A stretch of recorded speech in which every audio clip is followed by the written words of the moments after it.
देखो आज हम जिस क्लास की बात करने वाले हैं वो है चैप्टर नंबर 7 चैप्टर का नाम है हमारा क्या, क्यूब। पहले तो ये समझो कि ये क्यूब होता क्या है, ठीक है। क्यूब मीन्स पावर कितनी, 3, जिसमें 3 पावर हो किसी भी नंबर की, उसको हम क्या बोलते हैं, क्यूब बोलते हैं। जैसे मान लो मैंने लिख दिया 7 की पावर 3, तो ये क्या बन गया, 7 इंटू में 7 इंटू में 7, 7 की पावर 3 कितना होता है, 343। तो ये 7 का क्या है, क्यूब है। तो आपसे अगर कोई पूछ ले कि ये क्यूब क्या होता है या क्यूब नंबर क्या होता है, तो आप कहोगे किसी भी इंटीजर की या किसी भी नंबर की, किसी भी नेचुरल नंबर की अगर आप पावर 3, या मैं कहूँ किसी भी नंबर को 3 बार गुणा करने पर जो रिजल्ट हमें मिलता है, जो नंबर हमें मिलता है, उसे हम क्या बोलते हैं, एक परफेक्ट क्यूब नंबर बोलते हैं। जैसे मैंने 3 की पावर 3 किया, मुझे कितना मिला, 3 इंटू में 3 इंटू में 3 कितना मिला, 27 मिला। तो ये हमारा क्या हो गया, एक क्यूब हो गया, ठीक है। दूसरा वर्ड आता है क्यूब रूट। दूसरा क्या आता है, क्यूब रूट, जो हमारा रिवर्स प्रोसेस होता है, reverse process of cube means, जैसे मान लो आपको किसी ने बोल दिया कि 27 का क्यूब रूट क्या होगा, ठीक है। तो क्यूब रूट में आप यहाँ पे ध्यान रखना हमेशा 3 लिखा होगा, और इसका मतलब होता है 27 की पावर 1/3, 27 की पावर 1/3। अब एक कभी भी जैसे 1/3 है, यहाँ हो सकता है 1/4 हो, 1/5 हो, अगर ऐसा निकालने के लिए आपको कभी भी बोल दे, तो आपको हमेशा क्या काम करना है, जो भी हमारा नंबर है उसको सबसे पहले फैक्टर करने हैं। 3 पे गया 3, फिर 3 1, तो फैक्टर क्या बने इसके, 3 इंटू में 3 इंटू में 3 की पावर कितना, 1/3। 1 को कंसीडर कभी भी नहीं करना है।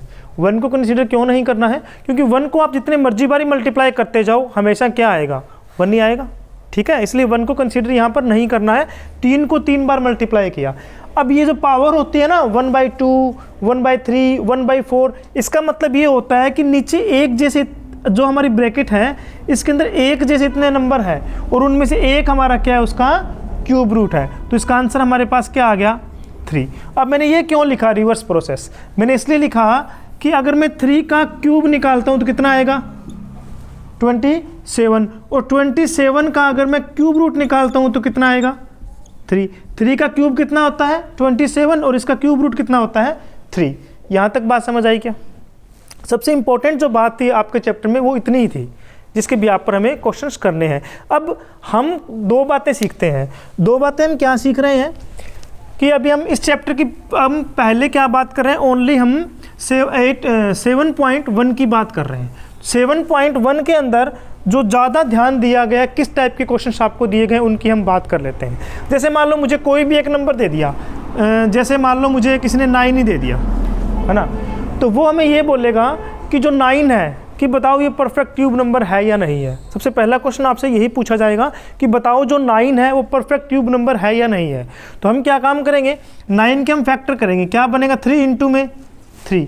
एक परफेक्ट क्यूब नंबर उस नंबर को बोला जाता है जिसके अंदर क्या हो, नंबर कितने हो, 3 के पेयर में हो।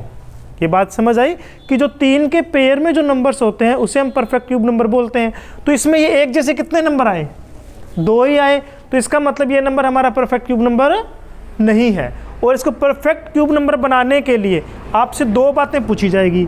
एक तो ये पूछी जाएगी कि इसको किस नंबर से मल्टीप्लाई करें, एक आपसे पूछा जाएगा किस नंबर से डिवाइड करें। आपको कहा जाएगा कि इस नंबर को मैं किस से मल्टीप्लाई करूं कि परफेक्ट क्यूब नंबर बन जाए। मैंने कहा परफेक्ट क्यूब नंबर वो होता है जिसके अंदर ये कितने होते हैं, हमेशा 3 होते हैं। तो यहाँ पर ये कितने हैं, 2, तो इसको मैंने 1 से मल्टीप्लाई किया तो कितने हो गए, 3। तो मल्टीप्लाई मैंने किससे किया, तो ये परफेक्ट क्यूब नंबर बना के नहीं बना। अब मुझसे अगर डिवाइड के बारे में पूछ लिया जाए, अगर मुझसे पूछ लिया जाए डिवाइड किससे करूं, तो अगर मैं ये हमारे पास कितना था, 3 इंटू 3 था, और ये दोनों ही हमारे काम के हैं या नहीं है, नहीं है ना, तो हम इसी नंबर से डिवाइड करेंगे जो हमारे काम का नहीं है। काम का हमारे यहाँ पे पूरा का पूरा कौन नहीं है, 9 ही नहीं है। तो अगर मैं 9 को 9 से डिवाइड करता हूँ तो मेरे पास कितना आ जाता है, 1 आ जाता है। और 1 एक परफेक्ट क्यूब नंबर है या नहीं है, 1 एक परफेक्ट क्यूब नंबर है। क्यों, क्योंकि 1 की पावर 3 कितना होता है, 1, और जो नंबर एक जैसा हो मतलब और 3 बार उसको गुणा कर दें तो रिजल्टेंट हमारा परफेक्ट क्यूब नंबर आता है। और अगर 1 को हम 3 टाइम्स मल्टीप्लाई करते हैं तो हमें 1 मिलता है कि नहीं मिलता है, तो इसका मतलब परफेक्ट क्यूब नंबर है। तो आपका जो जनरली जो फर्स्ट एक्सरसाइज है उसके अंदर जो बातें पूछी गई हैं वो सिर्फ यही पूछी गई हैं कि ये नंबर परफेक्ट क्यूब है या नहीं है। अगर नहीं है तो इसको हम किससे मल्टीप्लाई करें कि ये बन जाए और किससे डिवाइड करें कि बन जाए। जो स्क्वायर रूट का टॉपिक था उसमें आपसे 4 बातें पूछी जाती थी कि किससे मल्टीप्लाई करें कि परफेक्ट क्यूब स्क्वायर नंबर बन जाए, किससे डिवाइड करें कि परफेक्ट स्क्वायर नंबर बन जाए, क्या जोड़ें कि परफेक्ट स्क्वायर नंबर बन जाए और क्या घटाएं कि परफेक्ट स्क्वायर नंबर बन जाए। लेकिन इस चैप्टर के अंदर हमें से सिर्फ यही पूछेगा कि किससे तो हम मल्टीप्लाई करें और किससे हम डिवाइड करें। तो पहला ये कॉन्सेप्ट आपको समझ आया कि इसमें जो आपसे क्वेश्चन पूछे जाने हैं वो 2 ही स्टेटमेंट पे पूछे जाएंगे कि किससे तो हम मल्टीप्लाई करें कि परफेक्ट क्यूब नंबर बन जाए और किससे हम डिवाइड करें। जैसे कि आपकी बुक के अंदर पहला जो एग्जाम्पल दे रखा है उसकी हम बात कर लेते हैं। अभी इस सेशन के अंदर हम ओनली एग्जाम्पल्स करने वाले हैं और जो अगला हमारा सेशन होगा उसके अंदर हम क्या सारे के सारे क्या करेंगे, क्वेश्चंस करेंगे। जो फर्स्ट क्वेश्चन आपसे यहाँ पर पूछा गया है, जो फर्स्ट क्वेश्चन आपसे यहाँ पर पूछा गया है वो क्या पूछा गया है कि 343 बताओ ये 243 परफेक्ट क्यूब है या नहीं है। सिर्फ इतना ही आपसे क्वेश्चन पूछा गया है। तो मैंने क्या काम किया, सबसे पहले 243 के क्या बनाए, फैक्टर्स बनाए। 3 से किया, 3 8 24, 3 से किया 27, 3 से किया 9, 3 से किया 3 और 3 से किया 1। तो क्या फैक्टर बने, 3 इंटू में 3 इंटू में 3 इंटू में 3 इंटू में 3। क्या ये एक जैसे 3 है और यहाँ पर 3 है क्या, ये 3 नहीं है, इसलिए this number is not a perfect cube number.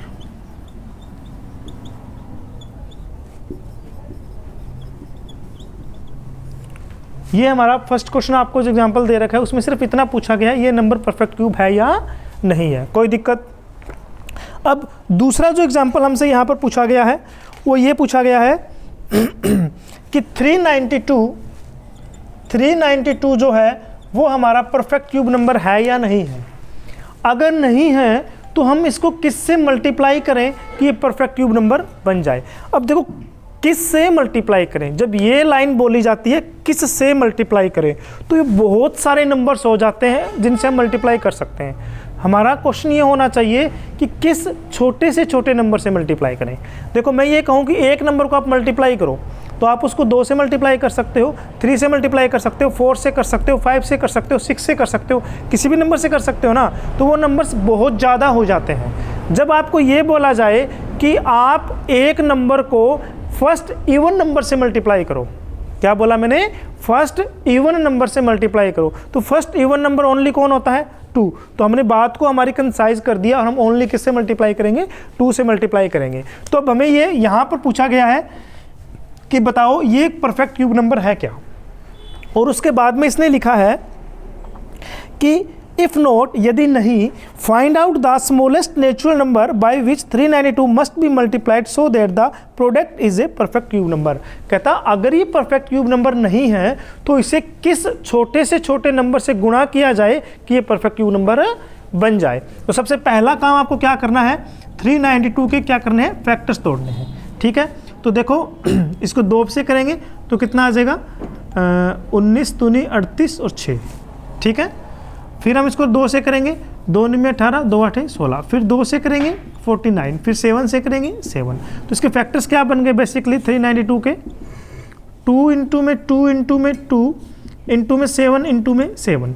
तो मुझे फटाफट ये देखकर आप बताओ कि ये यहाँ पे 3 है कि नहीं है ना, और ये यहाँ पर कितने होने चाहिए थे, 3 होने चाहिए थे।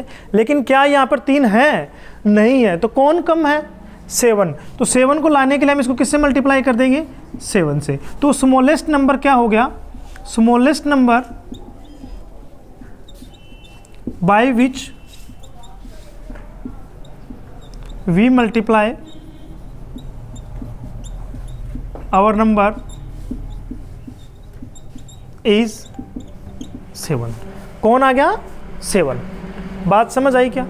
अब यहाँ पर हमसे ये ना पूछ कर कि किससे मल्टीप्लाई किया जाए, ये भी तो पूछ सकता था ना किससे डिवाइड किया जाए।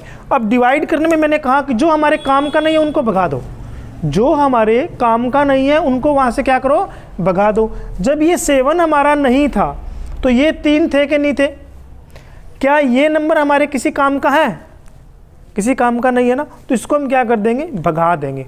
और भगाना मीन्स भाग देना इज डिवाइड करना। क्या करना, डिवाइड करना। तो किस नंबर से डिवाइड करना चाहिए हमें, 7 × 7 क्या होता है 49, तो हमें 49 से इसको क्या करना चाहिए, डिवाइड किया जाए। जैसे कि आपका थर्ड एग्जाम्पल पूछ रखा है, थर्ड में ये कह रहा है कि 53240 को किस नंबर से हम मल्टीप्लाई करें कि परफेक्ट क्यूब नंबर बन जाए। तो इसके लिए सबसे पहले हम इसके क्या करेंगे, फैक्टर्स बनाएंगे। फैक्टर्स बनाने के लिए इसको हम किससे करेंगे, 2 से करेंगे। 2 2 2 6 2 6 2, फिर 2 से करेंगे 2 13 2 31 0, फिर हम इसको 11 से करेंगे तो 121 0, फिर 11 से करेंगे 11 0, फिर 11 से करेंगे 10, फिर 2 से करेंगे 5। तो क्या फैक्टर बन गया हमारा, 2 इंटू में 2 इंटू में 2 इंटू में 11 इंटू में 11 इंटू में 11। तो और एक कौन है हमारे पास, 5। तो सबसे पहले हमसे पूछ लिया जाएगा किससे क्या करें हम, मल्टीप्लाई। और दूसरा केस क्या हो सकता है, किससे क्या करें हम, डिवाइड। जब मल्टीप्लाई का केस आएगा तो यहाँ पर 2 कितने हैं, 3 है, 11 कितने हैं, 3 है, लेकिन 5 क्या है, अकेला है ना, इसलिए यहाँ पे कितने 5 क्या हो सकता है, हमें 1 और 1 2 5 क्या हो सकता है। और 2 5 मीन्स 5 × 5 कितना होता है 25। अब डिवाइड की बात करूँ तो जब ये नहीं था तो ये हमारे किसी भी काम का था क्या, ये हमारे किसी काम का था क्या, अकेला काम का नहीं था, इसलिए डिवाइड किससे करेंगे, 5 से। तो ये हमारे क्या आ जाएंगे, आंसर आ जाएंगे। क्या आपको यहाँ तक बात समझ आई, यहाँ तक बात समझ आई कि नहीं आई, किसी को कोई दिक्कत। देखो ये हमारे 2-3 क्वेश्चन थे जिसके अंदर हमसे क्या पूछा था, किससे तो हम मल्टीप्लाई करें और किससे हम क्या करें, डिवाइड करें। अब थोड़ा सा आगे चलते हैं, नेक्स्ट हमें क्या लिख रखा है, कह रहा है 4th क्वेश्चन 1188, इसको हम किससे करें, किससे डिवाइड करें कि परफेक्ट स्क्वायर नंबर बन जाए। नेक्स्ट क्वेश्चन हमसे पूछ रखा है 5th 68600, किससे हम इसको मल्टीप्लाई करें। देखो मैं आपको कुछ तरीके बताता हूँ अब इसके फैक्टर बनाने के, ठीक है, किससे हम इसको मल्टीप्लाई करें। ये 2 एग्जाम्पल आपके यहाँ पर और दिए हुए हैं, ठीक है। सबसे पहले मैं पहले की बात करता हूँ, क्या दे रखा है हमें 1188, ये नंबर दे रखा है। हमें फैक्टर से बनाते वक्त जरूरी नहीं है कि हमेशा 2 से ही करें, ठीक है। हम सबसे पहले किस नंबर से करेंगे, हम ऐसे नंबर से करेंगे जिससे हमें लगता है कि डिवाइड हो जाएगा। तो जब मैं इस नंबर को देखता हूँ तो इन दोनों का जोड़ इन दोनों का जोड़ क्या है, सेम है ना, तो 11 से पूरा डिवाइड होगा। तो हम सबसे पहले इसको 11 से ही कर लेंगे। तो क्या आ जाएगा, 11 1 जा 11, फिर 0 11 8 जा 11, 108 आ गया। अब देखो डायरेक्ट बिल्कुल छोटा नंबर बन गया कि नहीं बन गया। अब इसको हम क्या करेंगे, 9 से कर लेंगे। किससे कर लेंगे, 9 से। तो क्या आ जाएगा हमारे पास, 12 आ जाएगा। और 12 को हम ऑलरेडी तोड़ना जानते हैं। अब इसको हम 4 से करेंगे तो क्या आ जाएगा, 3 आ जाएगा। तो फैक्टर्स क्या टूटे हमारे, 11 इंटू में 9 को क्या लिख सकता हूँ, 3 इंटू में 3, 4 को क्या लिख सकता हूँ, 2 इंटू में 2, और 3 को 3। ये देखो ये हमारे पूरे के पूरे हैं कि नहीं है। अब इसको हमें क्या करना है, डिवाइड करना है। क्या करना है, डिवाइड। जो हमारे काम का नहीं है उससे डिवाइड करना है। ये 3 पूरे हैं क्या, ये 3 पूरे हैं क्या, यहाँ पर नहीं है तो इससे हम क्या करेंगे, इसको डिवाइड करेंगे। क्या ये 3 पूरे हैं, नहीं है तो इससे भी हम क्या करेंगे, इसको डिवाइड करेंगे। तो डिवाइड करने वाला नंबर क्या बन गया हमारा, 44 बन गया। बात समझ आई क्या, 44 से अगर हम इस नंबर को डिवाइड कर देते हैं तो हमारा नंबर क्या बच जाएगा, ओनली एंड ओनली 27 बच जाएगा। और 27 बताओ परफेक्ट क्यूब नंबर होता है कि नहीं होता है, ठीक है। सिमिलर नेक्स्ट क्वेश्चन में हमसे ये कह रहा है कि 600, इस नंबर में हमें ये बताना है कि किससे हम इसको क्या करें, मल्टीप्लाई करें। क्या करें, इससे हमें मल्टीप्लाई करें। तो मल्टीप्लाई करने के लिए क्या करना पड़ेगा, सबसे पहले इसके हम क्या बनाएंगे, फैक्टर बनाएंगे।